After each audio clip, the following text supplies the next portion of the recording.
Okay, GPS is Global Positioning System. There's other names for it now too. And you know, you're probably familiar with this. This used to be kind of a new and cool thing, but it's really not anymore. It's pretty well taken for granted. So what's going on here is we have satellites that are orbiting the Earth, and we use those to determine the position, our position on Earth.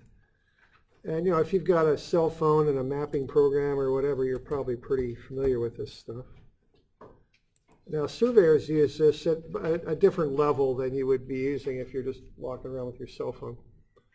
So GPS was the first system that was used. It was developed by the Department of Defense.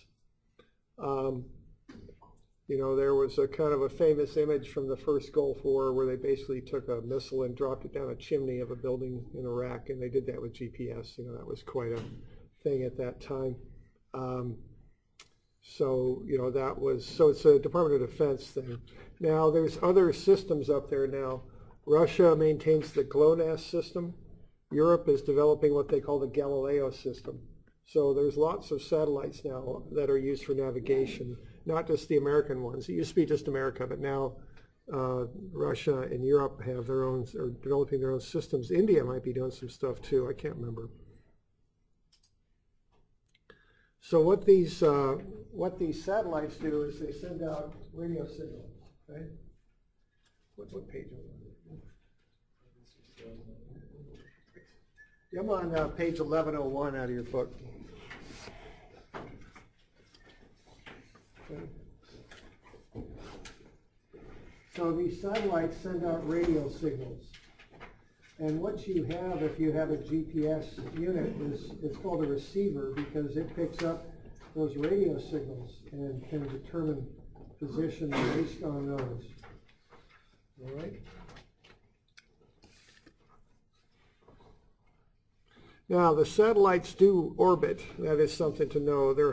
They're not just in one position over us all the time. They move. Okay, that's what they do, and they're always, you know, moving around the sky. So so they are in motion.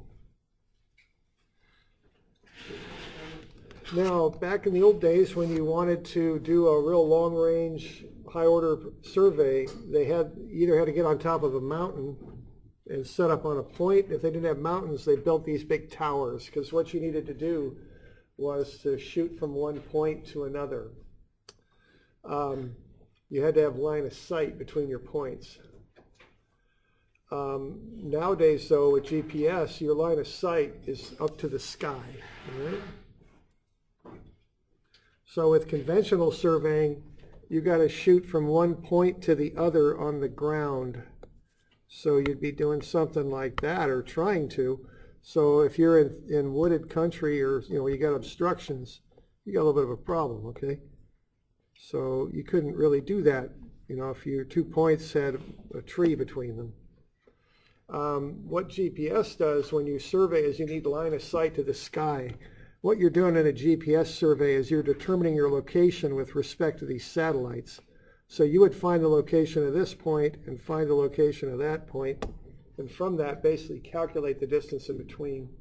So you don't really need line of sight between points. You need it up is what you need when you do a GPS survey. So this case wouldn't work for conventional surveying, but it would for GPS. Now, you can also get into trouble with GPS, though. You know, people think that new technology is magic and it'll just do any dang thing, and it won't. I mean, you can't do a good GPS survey if you got thick tree cover. I doubt you could do a very good GPS survey if you're in downtown Manhattan, you know, because those buildings are so high, they're going to make those signals from the satellites difficult to receive. Okay, so here, if you're in thick tree cover, it may not work too well, even though you might be able to cut a line and shoot between points with conventional equipment. So GPS has limits like anything does. I remember one survey that we did when I was working here. We GPSed in some points up in a field up here, and really what we wanted was to get some points down here in the woods. So we GPS control points in here up on the field, and then used conventional equipment to shoot down to the woods to get those points located. Okay. So you got to just use whatever the technology is you've got that's going to work the best for you. Okay. Now the satellites are called satellite vehicles, or SVs. There's 24 satellites in the sky at one time with 3 spares. So they're not in what's called geosynchronous orbit. They move across the sky. They orbit the Earth twice a day. Okay, so that's what's going on. Now they're controlled from stations on the ground. The stations are evenly spaced around the Earth. All right, so, and I've got a list of where they're at in your book, I think. Yeah, Colorado Springs, Colorado, that's the big control station. That's, you know, that's where the central sort of office is, so to speak. There's Hawaii, and we got Kwajalein. Can anybody pronounce that? Kwajalein in the Marshall Islands. Diego Garcia in the Indian Ocean, and Ascension Island in the South Atlantic. Okay, so that's where the control stations are located. So they control the satellites. Now when you get GPS coordinates, they're in latitude and longitude.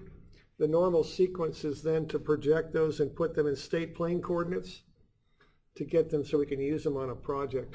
You could also use, you know, universal transverse Mercator coordinates. You could use Oregon Control Reference System coordinates. Just some sort of conic projection style of coordinates is what you do with your latitude and longitude. Okay. Okay, now these satellites, for redundancy, carry 2 atomic clocks, and they are very, very, very precise, you know, nanosecond level precise. And what these satellites do is they send out coded radio signals on, now it used to be 2 frequencies, now it's up to 3. Okay, so these radio signals contain an exact time signal and any sort of correctional coefficients if they're off orbit. They have what's called ephemeris, which is orbital information. They have an almanac, which tells you where the positions of the satellites will be.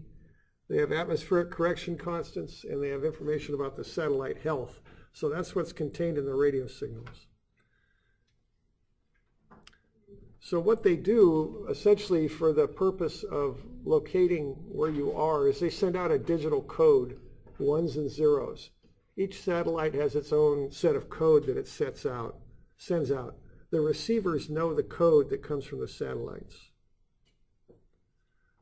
There's actually 3 different codes used to determine position. We don't need to get into this level of detail, but you know, if you ever want to study something that's high tech, study GPS because it's got a lot of technology involved with it. But there's CA code, which is the lowest precision code. There's P code, and then there's now L2C code. Okay. Now a GPS receiver uses a precise clock also, not as good as an atomic clock because that would be too expensive, but a GPS receiver uses a precise quartz clock. So the GPS receiver generates the exact same code as each of the satellites at exactly the same time. So the receiver then, you can use the data from the receiver to figure out the time lag between when the code was sent from the satellite to when it gets to the receiver. Because we know the speed of radiation is 186,000 miles per second. So you can figure, it can be determined how long it took for the code that was generated by the satellite to get to the receiver, because the receiver knows what that code should be and when it was sent. Okay?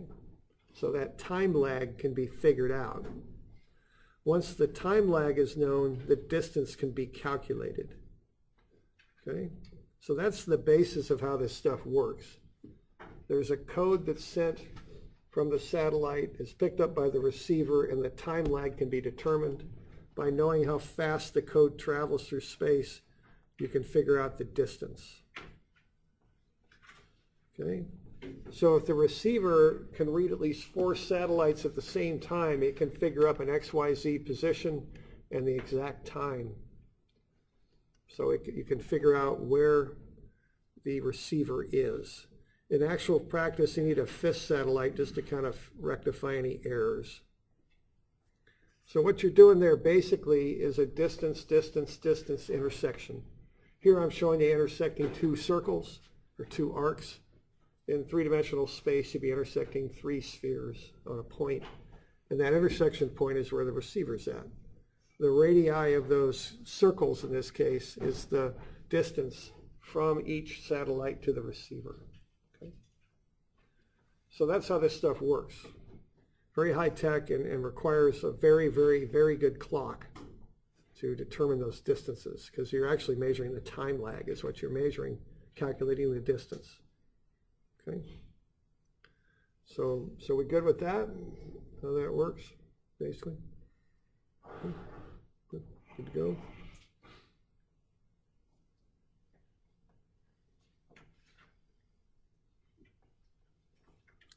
There's also something called carrier phase, which can improve your accuracy. It's based on knowing the phase length of the signal that's sent, maybe a little bit more than we need to know. There's lots of terminology here. The direct GPS distance you measured is called a pseudo range. If you then add an error correction to it, you get the actual range. The range is the distance from the satellite to the receiver. Now there's lots of sources of errors here, and it's important that we understand that because that affects, how we use the equipment. So this is on 1104. The first error is selective availability. That's intentional error that's introduced by the Department of Defense. It's used to prevent some enemy of the United States from using our GPS system to attack us. Okay, so what the Department of Defense used to do was intentionally throw error into those signals. So they'd throw the system off, 100 meters at a time, just over here, over there, just throw it off in different directions. So with a single GPS unit, it used to be you really couldn't get very good information. This was turned off in 2000, so we no longer have selective availability, but if need be, it could be turned back on. Okay. That used to be a huge source of error. It's not so much anymore because it's been turned off, but back in the day, it was quite a large source of error. Okay, the next one is atmospheric error, because these signals travel through the atmosphere. The atmosphere will slow them down a bit, so the condition of the atmosphere affects how the signals arrive. And notice that depends on the condition of the atmosphere. It also depends on where the satellite is, because if you're shooting or getting a signal from a satellite to flat on the horizon, it's traveling through more atmosphere than it is if it's directly above your head. So it's affected by the condition of the atmosphere in it, but also where the satellite is located. Okay. Something called ephemeris error, which is based on the fact they can't keep the satellites perfectly on the orbits where they're supposed to be. So there's correction constants that are used to try and rectify that. Clock errors. Clock errors normally occur in the receivers. Those satellites have atomic clocks in them. They have 2 of them. They're not very likely to make errors, but the clocks in your receiver could and may not be perfectly accurate. And also, I think when you start paying more and more money for GPS, I don't know this, but my guess is you start getting better and better clocks, which gets you more and more accuracy. Okay. So the receivers are where the clock error is most likely to be. There's also multipath error. If you've got trees or buildings or yourself and a signal bounces off of something, it can bounce to the antenna, and that can create error because it gets you a false distance from the satellite to the antenna. It's called multipath. So that happens with bouncing waves.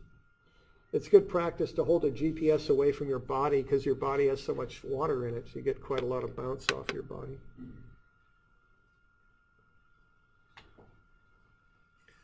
There's dilution of precision too, which reflects the quality of the satellite constellation you're using to figure your position. It's boiled down to a number. The lower the DOP, the better the constellation geometry. I was told the level, you want at least a DOP of 8. I think more accurately, maybe 5. You want the lowest number you can get. The lower the number, the better the constellation is above you. Okay?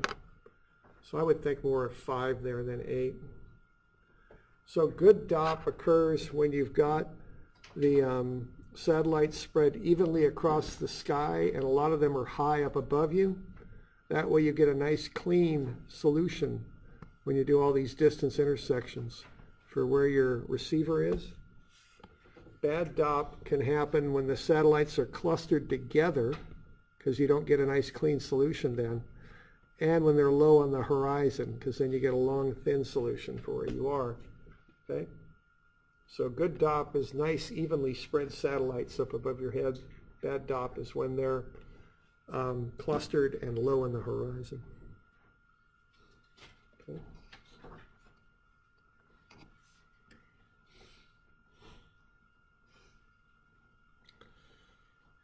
There's also something called residual. If you get data from more than 4 satellites, which you usually do, there'll be alternate solutions for your position. So you have to get those rectified. So there's a lot of statistics that goes into this that happens in the software that you use to process the data.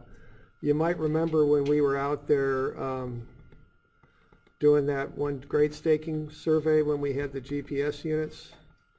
We had a bunch of flags clustered, and someone had a unit that wasn't working too well, and it was kind of out of the pack. So the software, it presented with this data, and you do get multiple readings when you're doing GPS surveying, would probably use those coordinates there and generate an average position. It would probably eliminate that one from the averaging because it's an outlier and it might throw things off. Okay. So there's different settings you can use in the software to eliminate points that have a certain amount of error in them that seem like they're outliers. Okay.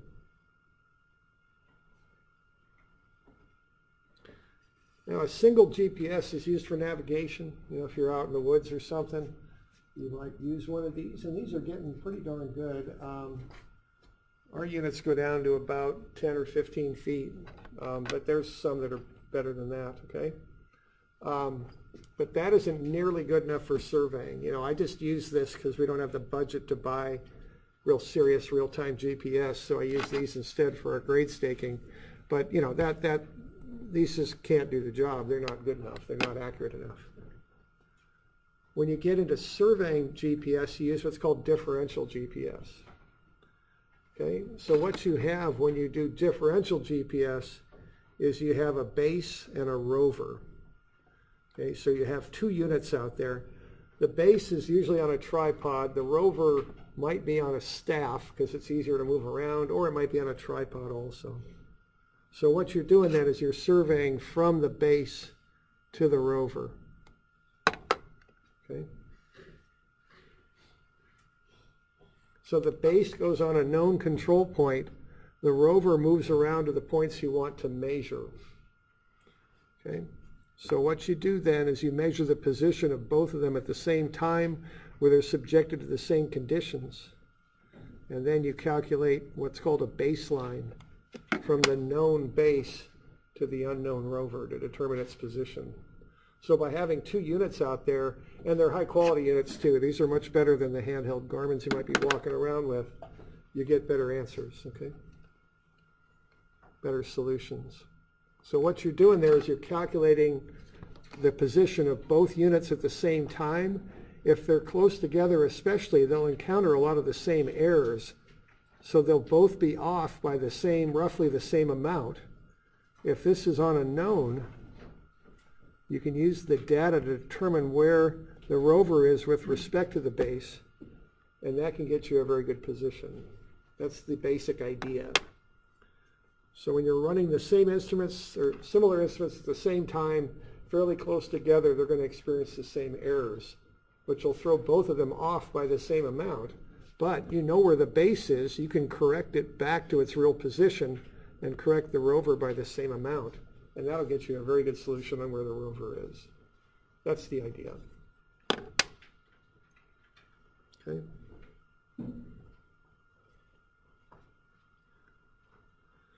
So if you've got these 2 units running at the same time and close together, which of these errors will it reduce? About selective availability. If the government throws in a big amount of error, will that get corrected out by differential surveying? I think it will, because what's going to happen here is, if you kind of make it a simple one-dimensional example, if this is your base, let's put this on a number line, put that at 2, put your rover here at 8. Say the government throws a meter of error in here and kicks this up to 3. That'll get kicked up to 9. They're still 6 meters apart, see? If they're both affected by the same error at the same time, the distance between them will still be the same. They're just being shifted over. The base is such that you know where it really is. So let's say we actually know that's at 2.5 exactly. That's a known surveyed control point. I'll know then that this position is actually 8.5 because I know this is 6 meters away from the 2.5. That's basically how it works, okay? When you put that base at a known point, you may not be measuring it the time you're sitting out there. You may not have a perfect answer for it, but if you really are confident that it's really at 2.5, and if you're really confident that this is at 8, I know this is 6 meters away, okay? So I know it's 6 meters away from this actual coordinate, which is 2.5. So if the government throws in a meter or foot or whatever it is of error, that goes up to 3. This will go up to 9 if they're close enough together. So both, they'll change, but they'll still be 6 meters apart. And if I confidently know this is at 2.5, and I've got pretty good conditions here to measure both of those, I know the difference is 6. So that's how far out it is. That's the basic idea of it, okay?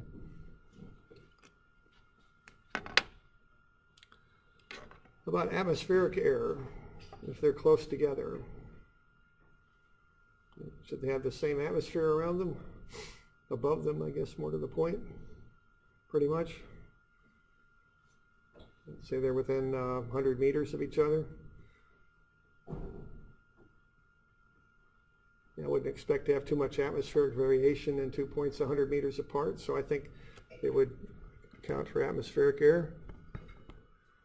How about if those satellites are a little bit out of orbit? They're not quite where we think they are. Would that affect both units by the same amount? I think so, okay. About clock error, would that fix clock error? Yeah, it's not going to, because the clock error occurs in the units, okay. Satellites, generally speaking, don't have clock error. Receivers do. So if one unit has a bad clock, the other unit isn't going to help it at all.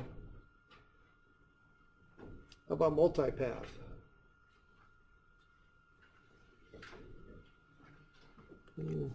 Probably not, because in multipath are just these random bouncing waves that just happen to bounce and hit your antenna. I'd be surprised if the same wave hit both units. That would be, it could happen, but a little unusual, okay? So back in the days of selective availability, this differential surveying was just huge because it allowed you to correct that error out. So, it made surveying possible with this stuff. Okay. All right. There's also single frequency and dual frequency.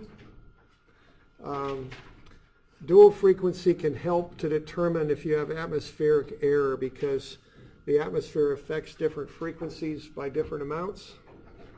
So if a dual frequency, you can correct out more atmospheric error than you can with single frequency. So that's a good thing there. Okay.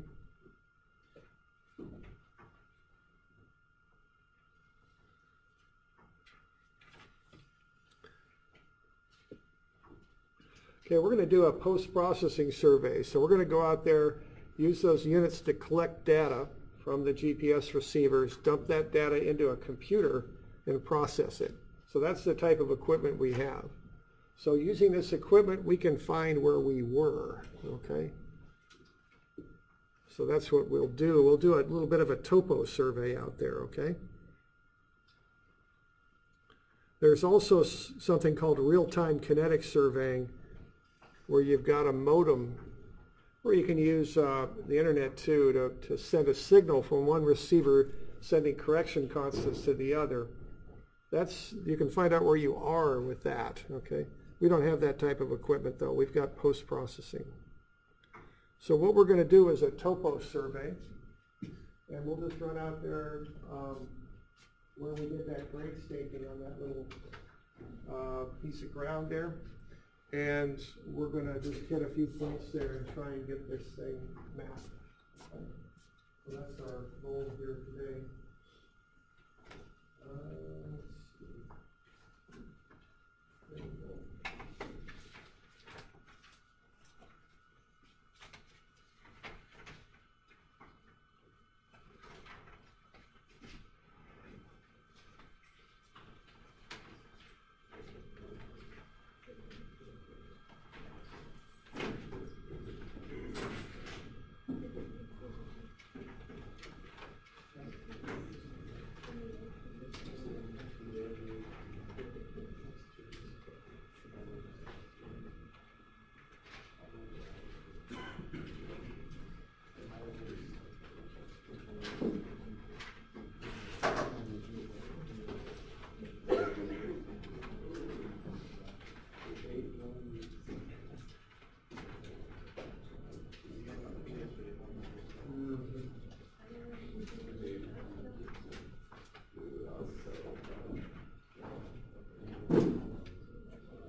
All right, now a couple other ideas here in terms. Before you go out, you look at an almanac. An almanac tells you how many satellites will be in the sky and what their position is. So you can get into an almanac and see if this particular day and time is a good time to be out surveying. So almanacs look a little bit different. Each of the companies that makes GPS creates their own almanacs. Let's just have a look at an almanac here.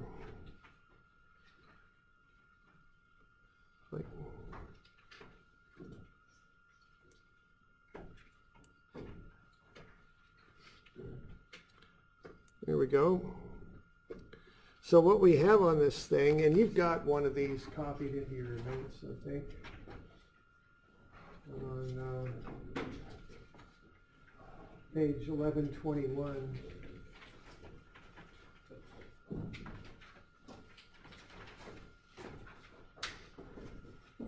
So what we've got on this thing is these bars tell us how many satellites are visible. Now what we're doing here is we're telling the system where we are. So I call our location LBCC1, so that we've got a 4435 north latitude. If you ever drive I-5, you ever seen that 45-degree latitude marker? It says you're halfway between the equator and the North Pole. Is it a little north of somewhere here, right there in there. So we're a little shy of that. We're at 4435 down here. And we're at 12307 west latitude. And then we've got an ellipsoid elevation of about 49 meters here. That's above the ellipsoid. And then we've got our time is Greenwich Mean Time minus 7 hours. So that goes back to when international time zones were set up. And, you know, Britain was kind of the main world power back in those days. So they set a meridian, a longitude line right through Greenwich in England. and that's the 0 meridian. So based on, we're 7 hours behind them here. Okay. And then we've got the date, we've got the cutoff angle, which tells what elevations we want data from. We're telling it we don't want data if it's below 15 degrees off the horizon, because it's going to be so flat, it's not going to be very good data. So we're setting a 15-degree line there with that cutoff angle and saying I don't want data below this because it's not going to help me too much. So what this thing's coming back and telling us is, here's how many satellites are going to be in the sky. So if I'm picking a time to go out surveying with GPS, see, I don't need light to survey with a GPS, of course. You can go out any time you want. That looks pretty good in there because you're up around 11 satellites. You need 5 at a minimum to survey. So that's looking to be a good time to be out there. This is military time, so that's from 2 to 4, or 2 to 6. What is that, 2, 4? 8. Yeah, that's 18, so it'd be 6, I think. So anyway, you know, you can kind of see that. Now, then you can also look at the DOP. The DOP is this number that kind of boils down the satellite positions into just a number.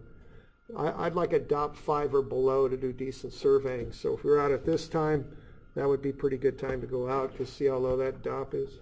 That's pretty good, all right?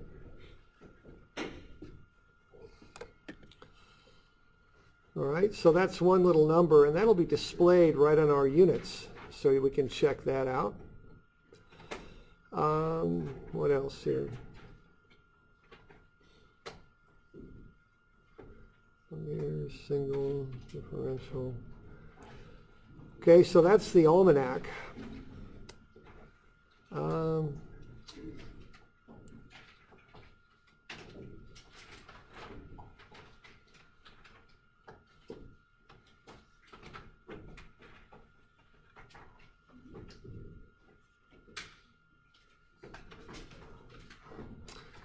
Okay, you have to initialize the unit. You got to turn it on and let the thing lock in and find the satellites.